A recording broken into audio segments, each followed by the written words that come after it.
की रफ्तार बहुत तेज है और पलक झपकते ही आपका ऊपर का टिकट कट सकता है। कोई भी हादसा हो सकता है और ऐसे में आप जो कदम उठाते हैं उसी से जिंदगी और मौत का फैसला होता है। तो बताइए, ऐसे में आप क्या करेंगे? सर, अपने आप को टेस्ट करके देखिए। क्या आपके अंदर वो जज्बा है जो जिंदा रहने के लिए जरूरी है? तो आइए जानते हैं। 2 ये एक रात की बात है जब दोस्तों का जमघट लगा हुआ था और डाइनिंग टेबल पर हंसी मजाक चल रहा था। जैसा कि दोस्तों के बीच होता है, यहाँ सीरियस बातों के लिए कोई जगह नहीं थी। ओके, देखते हैं सबसे पहले 3 कपकेक्स कौन खाएगा। लेकिन 20 साल की मिशेल जायोगस को क्या पता था कि ये हल्का फुल्का हंसी मजाक उनके लिए जानलेवा साबित हो सकता है। उनके दोस्तों को गड़बड़ी का एहसास काफी देर से हुआ। शिवन डूड, हंसना बंद कर दिया है। Are you choking? मिशेल की हालत खराब है। दोस्तों ने मिशेल को पीने के लिए पानी दिया, इसे पानी दो। लेकिन सब बेकार। She's choking. मिशेल एक ऐसे खतरे के आगे दम तोड़ रही थी जो घरों में होने वाली मौतों की एक मुख्य वजह है।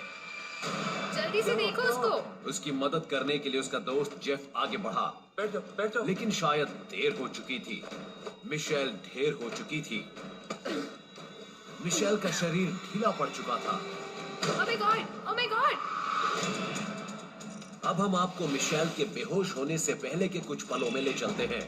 मिशेल की हालत गंभीर है, उसका गला चोक हो रहा है, वो बेहोश होने वाली है। आपको जल्द कुछ करना होगा। सबर। ऐसे में आप क्या करेंगे? ए, अपने मुंह के जरिए उसके मुंह में हवा भरेंगे जो उसके लंग्स तक पहुंच सके। बी, पीछे से उसके पेट को जोर से पकड़कर दबाएंगे। या सी, अपने हाथ से उसकी पीठ पर मुक्का मारेंगे।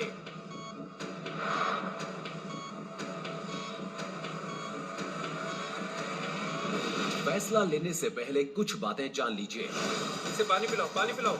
आपकी फ्रेंड किसी भी वक्त बेहोश हो सकती है और अब उसे बचा पाना आप ही के हाथों में है। इतना समझिए कि बेहोश होने के फौरन बाद सिर्फ उसका दम ही नहीं घुटेगा, वो मरने लगेगी। इसे रोकने का एकमात्र तरीका है कार्टिलेज का एक छोटा सा फ्लैप जो जीभ के नीचे होता है, जिसे एपिग्लॉटिस कहते हैं।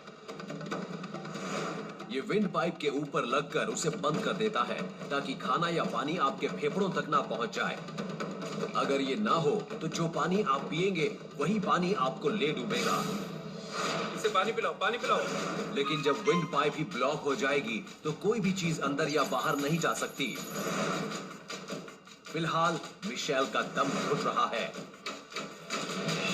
She's choking. मिशेल के ब्रेन तक ऑक्सीजन नहीं पहुंच पा रही है।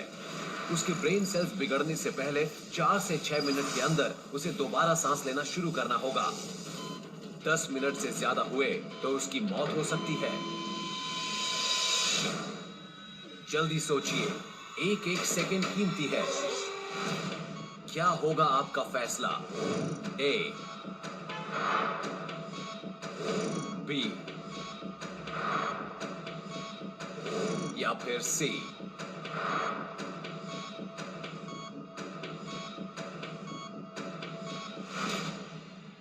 तो क्या करेंगे आप? She's choking. मामले की गंभीरता को देखते हुए जल्द से जल्द मिशेल के फेफड़ों तक हवा पहुंचाना जरूरी है। ऐसे में हो सकता है आप उसे टेबल पर लिटाकर उसके मुंह में हवा भरने की कोशिश करें, लेकिन मत भूलिए कि मिशेल के सांस ना लेने की वजह है वो विंड पाइप जो कपकेक के फंसने की वजह से ब्लॉक हो गई है। ये समझिए कि कपकेक अगर डैम है तो जो सांस के जरिए अंदर जाने वाली हवा है वो एक नदी है। नदी के लिए डैम को पार करना मुश्किल है। मिशेल के मुंह में हवा भरने से आप उस कीमती वक्त को जाया कर रहे हैं जो मिशेल के अपने आप सांस लेने के लिए खर्च किया जाना चाहिए।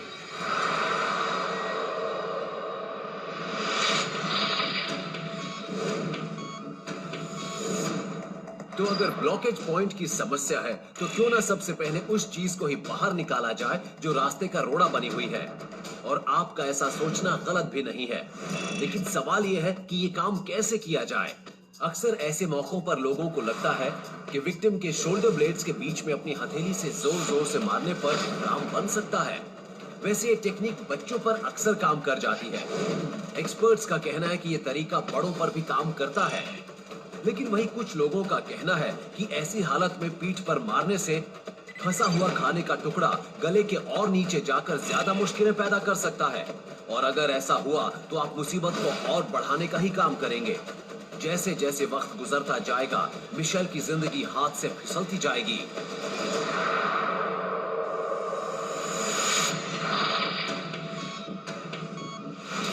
तो फिर क्या चारा बचता है? She's joking? गौर से देखिए, ऐसे हालात में किसी की जान बचाने का ये सबसे सही तरीका है। खड़ी हो जाओ, खड़ी हो जाओ। एक्सपर्ट्स भी मानते हैं कि ऐसी स्थिति में एब्डोमिनल थ्रस्ट यानी पीछे से पेट को दबाने से ही बात बन सकती है। इसे हाइमलिक मनूवर भी कहते हैं। लेकिन उससे पहले जितनी जल्द हो सके एम्बुलेंस को फोन कीजिए। इसके बाद विक्टिम को पीछे से पकड़कर उसके डायफ्राम या पेट के ऊपर के हिस्से को अपनी तरफ खींचिए। इससे फेफड़ों के अंदर मौजूद हवा को तेजी से बाहर आने का मौका मिलेगा और वो 90 बीट प्रति सेकंड यानी एक शैंपेन कॉक की स्पीड से भी ज्यादा जल्दी बाहर निकलेगी। मिशेल की खुशकिस्मती थी कि उसका दोस्त जेफ एक पैरामेडिक था और उसे पता था कि ऐसी हालत में क्या करना चाहिए। हालांकि वो इस घटना से सख्ते में आ गई थी, लेकिन बिना किसी बुरे असर के वो इस मुसीबत से जल्द बाहर निकल गई। खड़ी हो जाओ, खड़ी हो जाओ। अब जब आपको पता है कि ऐसी हालत में क्या करना चाहिए, तो थोड़ी प्रैक्टिस कर लीजिए। क्या पता कब दोस्तों का किया हुआ कोई मजाक She's joking? आज जोकिंग। किसी की जिंदगी के साथ मजाक कर जाए। हाँ। संभालो, संभालो।